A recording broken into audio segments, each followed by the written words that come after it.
When I was 7, we lived in this apartment in Southern California. It's a small desert town. When we first moved there weren't a ton of people there. We were one of the few Latino families in the neighborhood. The apartment we were at, I was always scared. I was always afraid of everything, and I've always been a scaredy cat. I don't think I remember why I was always afraid of everything. I didn't like to go into rooms by myself, even during the day. I didn't like the dark. I was always on edge.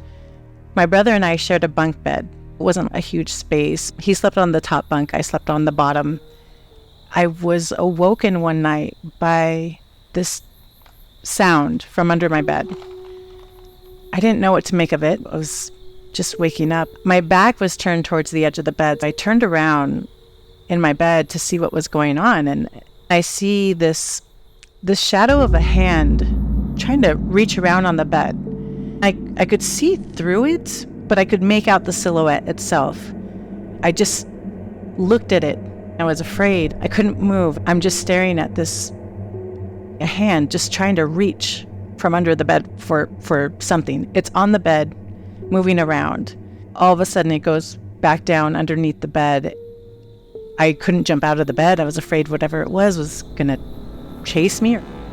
And it came back up, and it tried it again. This time it looked like it almost looked like there was this redness on the hands, like blood, but not at the same time.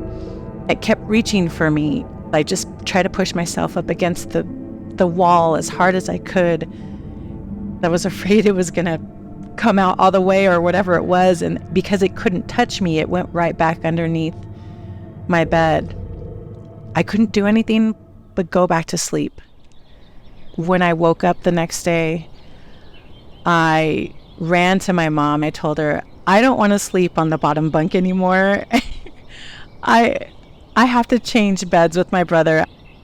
I didn't tell her what happened. I think I was afraid she was going to think I was crazy. I just said, I just don't want to sleep on the bottom bunk anymore. I ended up sleeping on the top bunk. My brother and we switched beds, and nothing ever happened to him. But when we switched beds, I used to sleep with a bunch of dolls at the end of my bed. I'm talking maybe 50 dolls. They were so cute. I said goodnight to all of them one by one every night. Again, I'm 7. I was really attached to my dolls.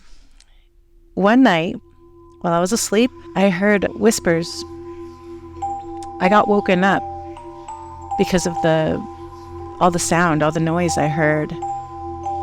I sat up in my bed because I heard the whispers coming from where my feet were. That's where my dolls were.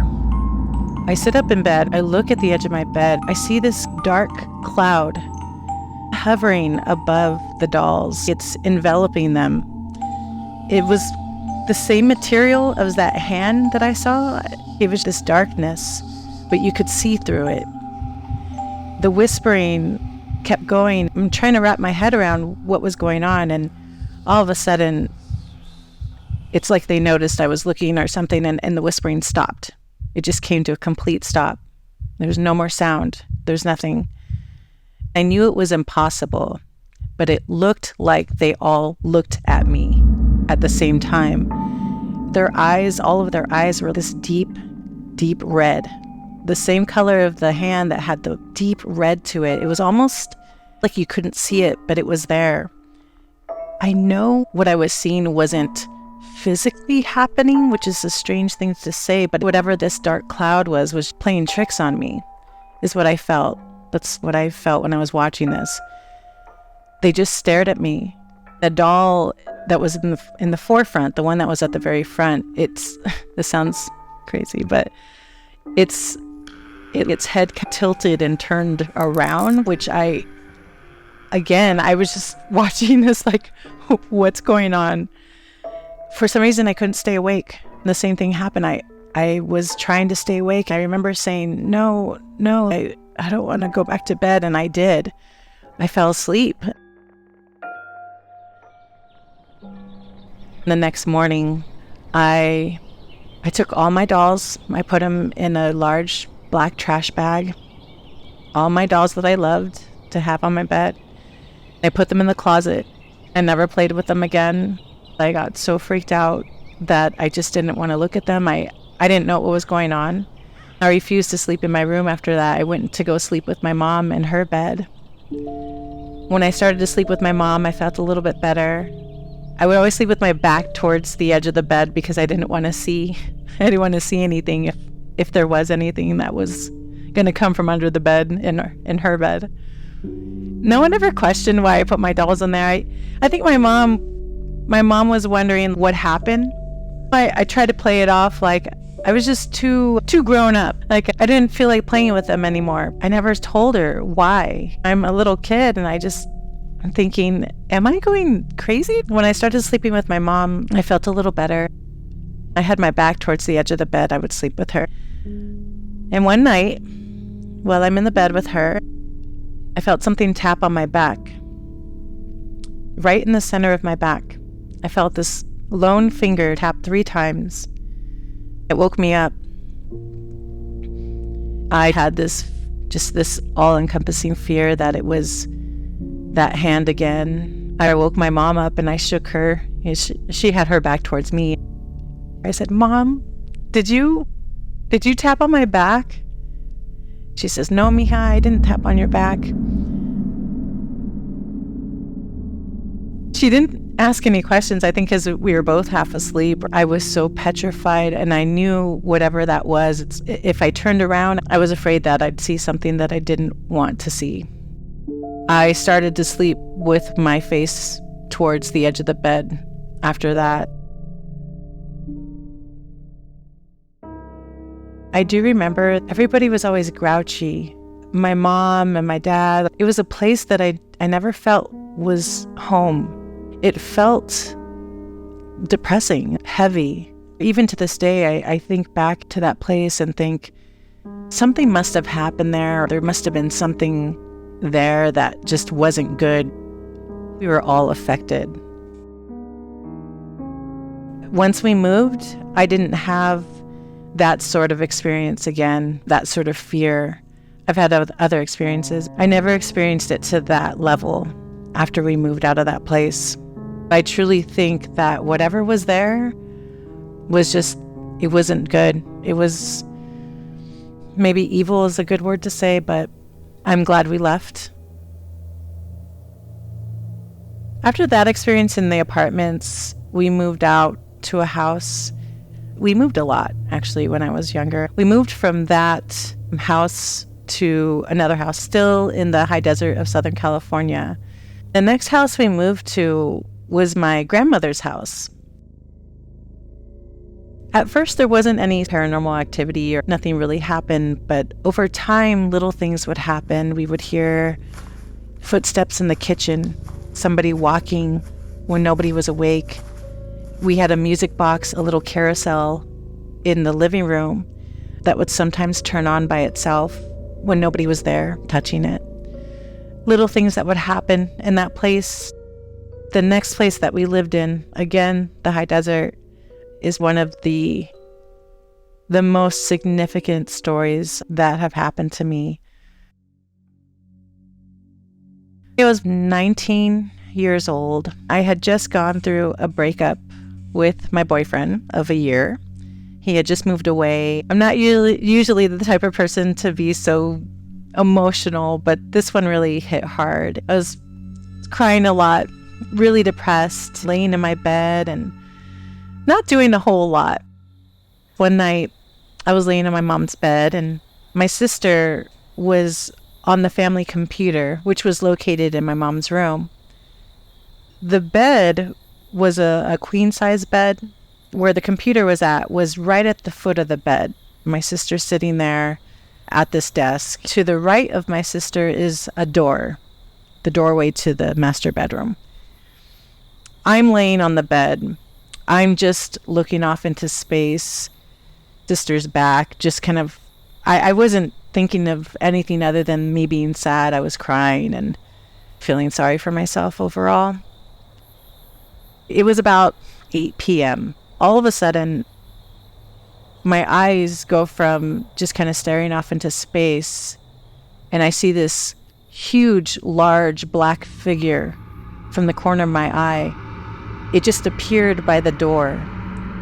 It was as tall as the ceiling, as wide as two people. It was indistinguishable. It wasn't the figure of a man or a woman. It didn't really have a shape to it. It was kind of what you see when they show what death looks like. It was this large black figure. I could kind of see through it, but I couldn't at the same time. When I saw it, I felt like I couldn't breathe. I couldn't move. I couldn't speak. I felt like my heart stopped. Everything stopped when I saw this figure. It went from the doorway, slowly drifted behind my sister into the wall and disappeared.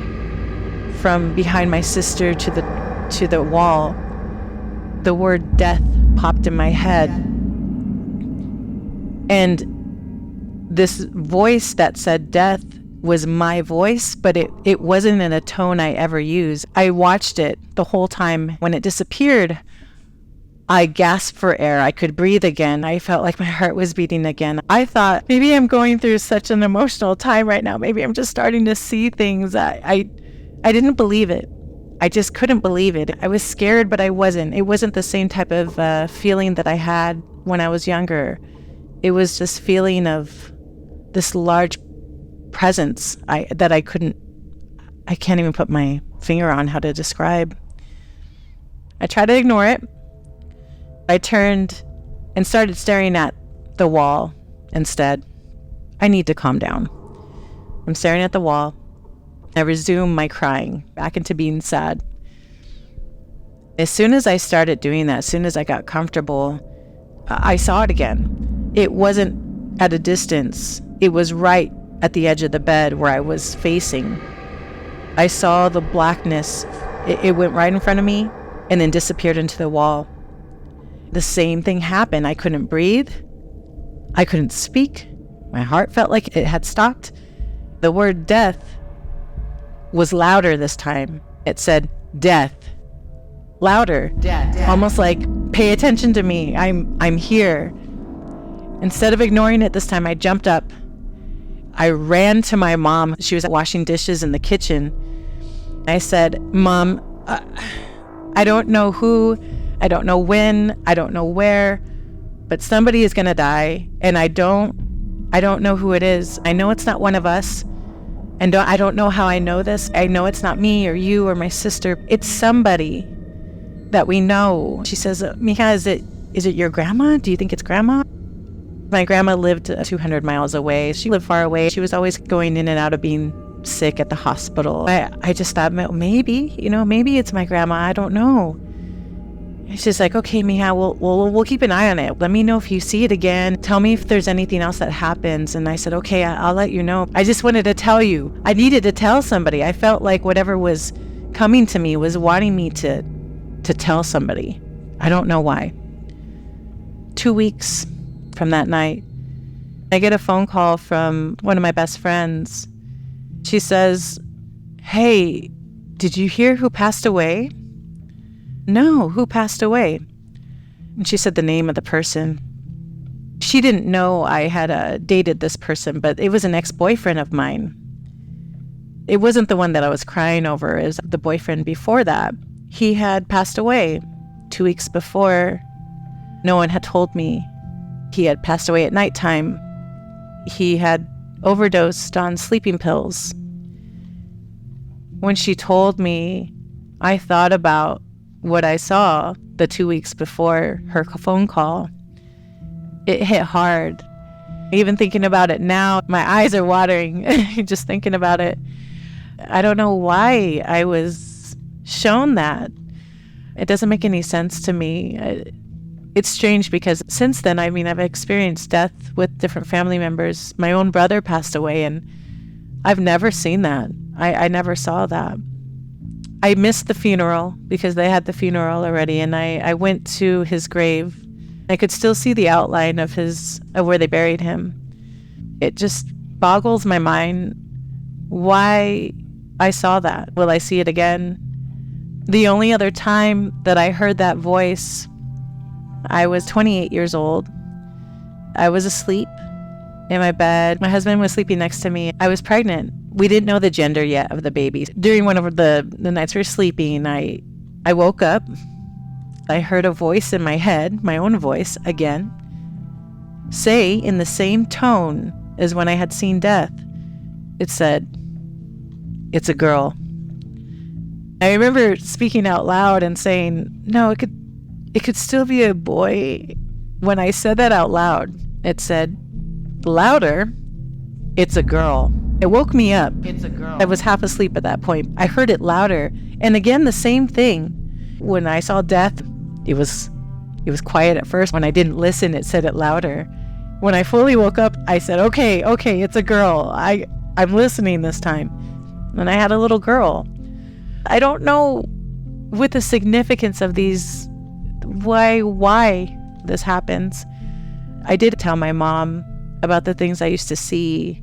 I was in my 20s when I told her. She said, "Oh, Rosita, I wish you would have told me sooner, because when I was a little girl, I used to see things too." I said, "You did?" My mom's an identical twin.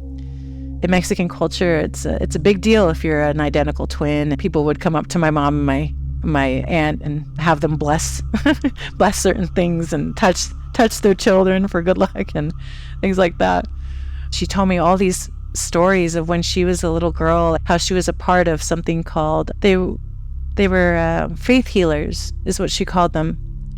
They were located in Southern California, just across the border. It wasn't TJ, but it was Calexico. She would go to this small little village. The houses were makeshift. There was no flooring. It was just dirt. All the houses were in a little circle. They would heal people. My mom was a part of that growing up. She would always see things. She would hear voices sometimes in class. And it started to make sense that the things that I was seeing, it made me feel better. I thought this whole time, I thought there was something wrong with me. When she was telling me this, I felt relief. My whole life I've had experiences. Even to this day, I still have. I always say the places I live aren't haunted, but things gravitate towards us. Like being a lighthouse in the dark. These spirits, they see your light in the darkness, gravitate towards that. For my mom, she's a gigantic lighthouse. We lived in this apartment complex before we moved into the house where I saw death. Justin Timberlake was big at the time. Cry Me a River was a really big hit at the time. He had just come out with his album. I had his album on CD and I would play it all the time. The boyfriend that I was with, who I was crying about later, there was a time where he and I separated.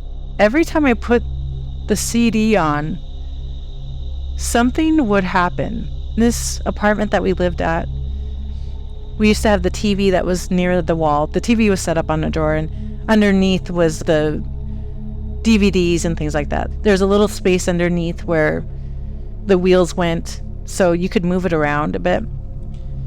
I had put on the TV, and the music video came on for Cry Me a River. As soon as it came on, these two batteries from underneath where the TV was came, and it flung out from underneath as if someone pushed it really hard. I mean, this is carpet. Things don't travel very far. This battery came flying out from underneath. I screamed and I ran outside. I remember thinking, oh my gosh, I was so scared. And I finally got the nerve to go back in. When I went back in, there were two batteries that had come out from underneath. I don't know where these batteries came from. There was nothing that required batteries underneath that drawer. I turned off the TV.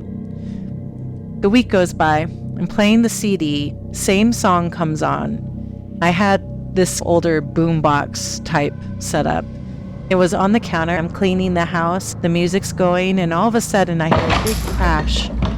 This big crash comes from the kitchen. That boombox had fallen off the side of the kitchen half wall. The CD had broken in half. It was playing that song when that happened. I was making fun of myself, thinking, Whatever spirit is in the house doesn't like that song. I'll stop playing it. I even said out loud, okay, I know that you're trying to give me a sign. I'm not going to play that song anymore, I promise. I'll just leave it alone. But what happened, I found out later that during that time that he and I were separated, he was seeing somebody else. And that song is about someone cheating. I always think about that, about how that song was referencing. Again, it goes back to something was trying to tell me something. I just didn't get it, I guess. I didn't realize it. I don't know if it's a friendly spirit that just tries to tell me things that are happening. I've been told before that it could be a past ancestor or family member that's just always looking out. When I had just turned 30, my brother had taken his own life. He was in Arizona at the time and I was in Oregon. I couldn't bring myself to go to the funeral. I just couldn't get on the airplane. I had a breakdown at the airport. I couldn't get myself to go on the airplane. I missed his funeral. It was an open casket. I heard it was a great service. That's all I really knew about it. Nobody wanted to tell me too much. They thought it would hurt too much. I always carried some guilt about that. I always say that my dreams tell me a lot. I've always had things happen in my dreams where they'll come true later. I call them warnings. I get these little warnings or things that happen in my sleep. One night after the funeral, a month after, our whole family was going through a lot. We were just all hurting.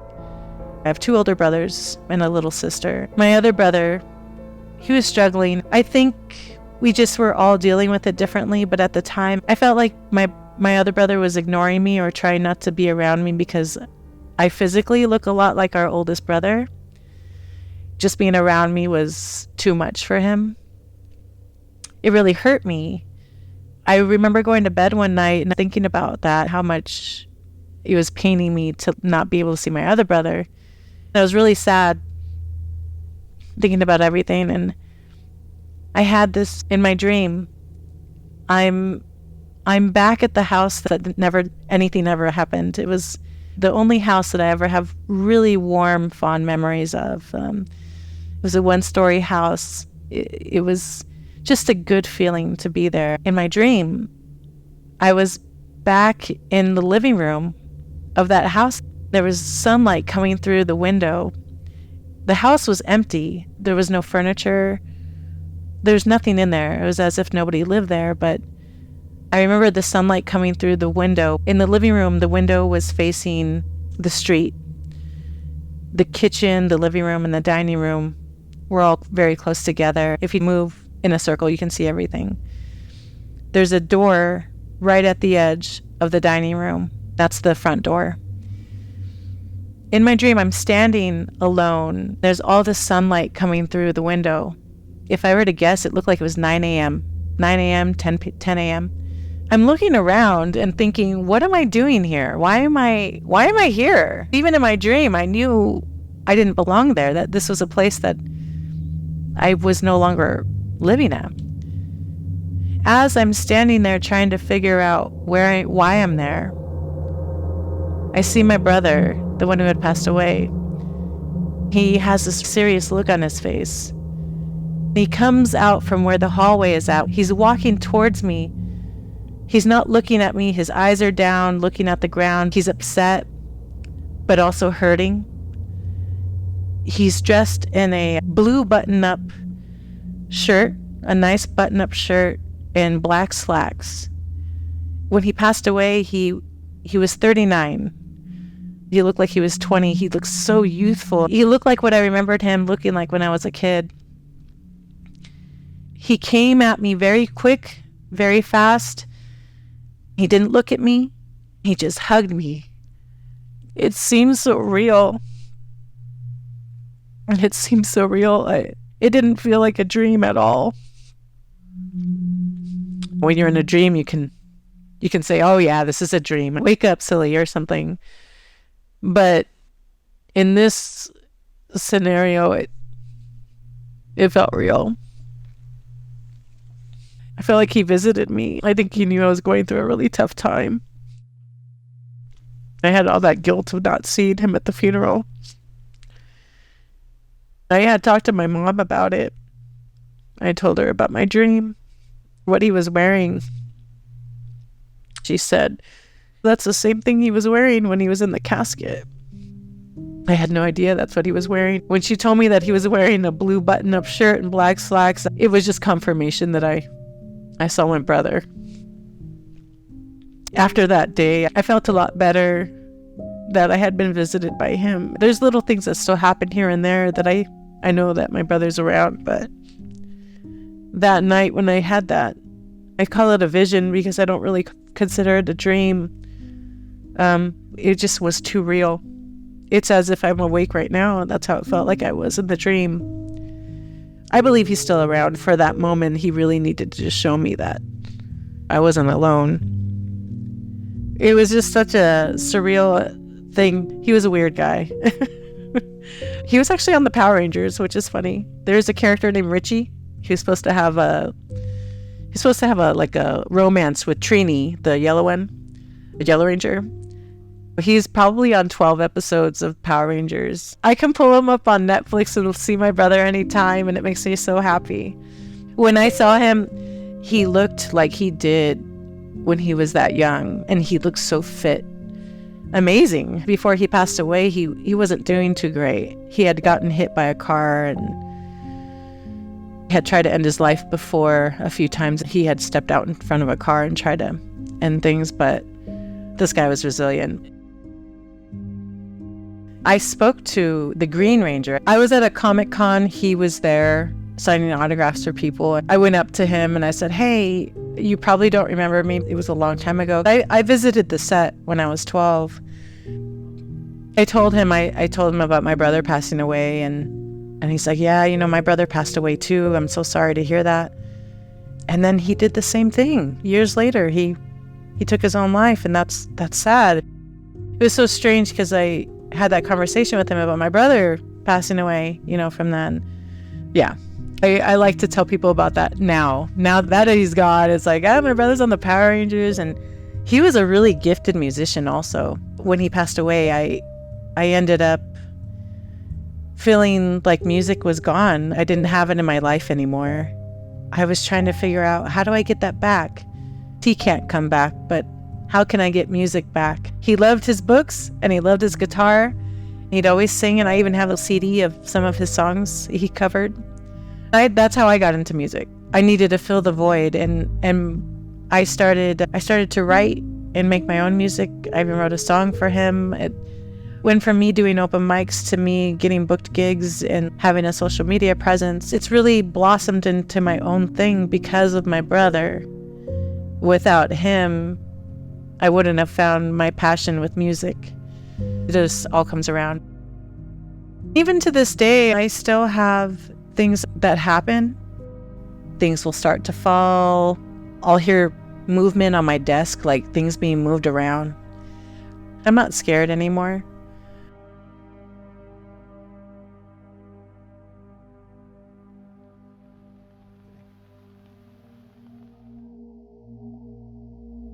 I do tell my daughter, if it scares you, if you feel like you're scared and it gives you a bad feeling, then that's when you know it's not a good presence.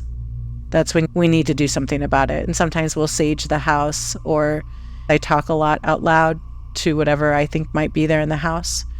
Let them know I'm not afraid. If it's a bad presence, they really thrive on fear. Usually I'll say it in my head, you don't belong here. You need to go away. This isn't your place. Stand your ground. I've just learned to stand up to them. Like, get out of here. You don't belong here. In 2022, I had a friend that I was hanging out with. His girlfriend had passed away unexpectedly in their bed. She was fairly young, 20, 23. She was very young. I tried to hang out with him, comfort him, and just be there as a friend. One of the times that I hung out with him, I was on my way home in my car. I saw somebody sitting in my back seat. It was a split second, but it was the silhouette of someone with long hair, and they were short because they were kind of like lower down in the seat. I immediately knew that it was her. I had the feeling. I just thought, oh, here we go. Here comes the spirit following me like I knew it would.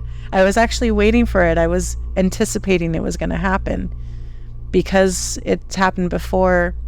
When I got home, my daughter, she comes up to me and she says, I want to tell you something. I saw something tonight. I saw a woman standing at our stairs. I asked her questions. I said, you saw a woman standing at the stairs? She says, yeah. She was small. She wasn't a very tall person, but it looked like she had long hair.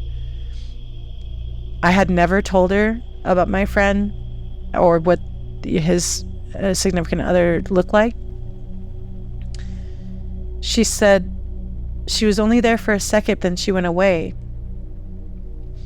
It had happened just before I came home, which would have been around the same time I saw her in the car. When I was at home, finally, I didn't see her again, but I felt her. I felt this overwhelming sadness. I hadn't felt that sadness since my brother had passed away. At this point, it's 2022, it had been 9 years since my brother had passed away. For the next 3 days, I was in such despair. I didn't want to do anything. I didn't want to go anywhere. I stayed in my room a lot. I didn't have any motivation to do anything. I knew that it wasn't me feeling this presence that was there. I felt her sadness. I couldn't shake it. I could not stop feeling this despair. It was as if she was living with us. I had this moment where I just thought, I can't do this anymore. I'm so sad. I feel so alone. I was in my living room. I caught a glimpse of her again for a split second. She was still there. And I spoke to her and I said, you know, he's going to be okay. It's time for you to move on. You were very much loved while you were here, but it's time for you to go. This isn't your place anymore. It's going to be okay. It'll be okay for him. You don't have to stay around anymore to make sure he's all right. He has people who loves him and people who care about him. You can go. It's okay. I actually said that out loud. When I said that, I immediately stopped feeling sad, as if something lifted off of me immediately in that moment, and I felt like myself again. I stood there for a second thinking, this is unreal, because I really do. I feel lighter. I feel normal. I wasn't sad anymore. I wasn't feeling that despair. I've never seen her since. I would check in on my friend. He seems to be doing better. He moved on. I don't think he believes in spirits. I just felt like by hanging around him that I would have to talk with her in my head or out loud. I still have, when people come over, we still have the spirits that are here and there. Whatever these things are that I keep seeing or have these connections to, I feel like it's my duty in a way to help them get to where they need to go to. My mom tells me if they're coming to you, they're coming to you for a reason. Some of them are lost. They don't know that they've passed away. Some of them haven't been able to move on because other people are keeping them here. Other times it's their own sadness that keeps them here, and they don't want to move on because they're afraid of what's next. When I feel those things and I hear those things or have those interactions with what I believe are spirits, I try to talk to them and I tell them it's okay. Not everybody that I encounter seems to be very nice. Some people are mad that they're not here anymore. Even in those situations, talking to them and saying, this isn't where you belong. You need to go to where you need to go. Not only for your own peace, but for them too. with these stories with the spirits. If I feel something negative coming into my home, I immediately go into action and start telling it, you don't belong here, you need to go. I face it head on. Otherwise, it's going to get bigger and bigger. I do have these things called, I don't know what to call them. I call them warnings. I have things happen in my dreams all the time. My daughter got a Ouija board. I'm not very big on Ouija boards. It could be something bad, pretending to be someone you love, or inviting things into your home that you don't want to invite into your home. My daughter used the Ouija board a few times. She was just so adamant about using it that I know I shouldn't have let her use it, but she used it. Nothing happened. I told her, I said, you know what's going to happen is I'm going to get something happen to me. A few nights after she had gotten the Ouija board, I had this dream. I had been sleeping on the couch. If you're sleeping or laying down on the couch, you can look directly at the kitchen table or the dining room table. The dining room table is not very large. You can see all the chairs around it. There's about 4 chairs. One night I woke up. I honestly thought I was awake. I saw what I thought was my daughter sitting at one of the chairs at the dining table. I had some light up candles on so I could kind of see in the darkness. I called her name and she didn't turn around. She was sitting at the table with her head down. I'm thinking, why is she sitting at the table? I called her name again. She didn't answer. All of a sudden, I got this overwhelming dread. That's not her. I made myself wake up. I was like, wake up, wake up, wake up. And when I woke up, everything was exactly like I saw it just a second ago, but she wasn't there anymore. I've had these things happen before where I call them warnings, where I will be warned about certain things. In that instance itself, it was about the Ouija board. I was warned not to use it, and I don't know how I know these things, but it's just when I saw this thing pretending to be my daughter, I don't know what it is. I don't know if they're demons or they're bad spirits or what. It didn't give me a good feeling. It was something bad. When I woke up, I told my daughter, we got to put the Ouija board away. We can't play it anymore. She says, oh, okay. I'm like, just trust me. I got a warning about it. We don't mess with it anymore. We're not going to use it anymore. I put it in the garage and I haven't looked at it since. It's still there, but I've had other instances where they're not dreams per se. I feel like they're real. I had one other instance where I woke up. In my dream, I thought I was actually awake. I woke up, got out of my bed. It was the middle of the night. And I walked down my stairs. I turned the corner. I walked down the hallway. And there's a light switch that just every time you hit it, it wouldn't automatically come on. Sometimes there was trouble turning it on for some reason. I pressed the switch. The fireplace was on. It's a gas lit fireplace. It was on. That wasn't uncommon for us to sometimes forget to turn it off, but it was on. I saw my significant other. He was in the corner by the sliding door. I couldn't turn the light on. I couldn't turn it on. I just gave up. I'm calling his name. He's crying in the corner, and that's not like him. He was crying and sobbing, and I'm asking him, what's going on? What's the matter? He wouldn't answer me. I went over to him. He was on the ground. I said, are you okay? Why are you crying? I helped him up to get to the couch. I'm sitting right in front of him by his knees. I'm on my knees trying to look at his face because he has his hands covering his face and he's crying. I'm trying to pull his hand down so he'll talk to me. I said, what's the matter? Why are you crying? All of a sudden, he starts laughing. I have my hands on his knees, and he starts laughing, but his hands are still covering his face. And he's going, and I got this chill, and I sit back and I said, "You're not him, are you?" Whatever it was like, "Yes, I am. I'm him." I said, "No, you're not. No, you're not. This is a dream, isn't it?"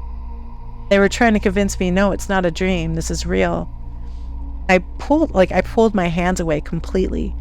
I was petrified at the fact that I was touching whatever this was. I woke up. That was one of those moments where it felt real again. The same thing when I saw my daughter sitting at that table. It felt real. That's how I know they're different from my dreams. These things that I've seen, I don't know what to describe them as. I don't know if they're bad spirits, demons, whatever you believe in. I don't know what I would refer to them as.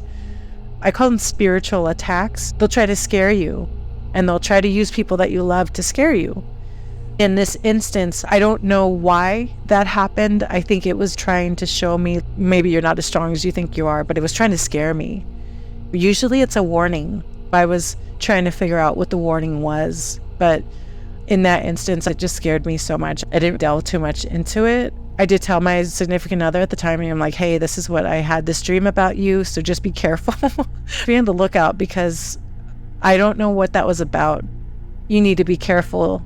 It may be a sign that they're going to try to spiritually attack you too. If you are starting to feel down or anything, just let me know and we'll talk about it. When those things happen, I feel like that's what part of it is. It's just them trying to poke around to see who they can mess with. Just always on the lookout. I've always got my guard up. My mom even told me they come at you when you're drinking a lot too. They'll wait till your defenses are down to attack.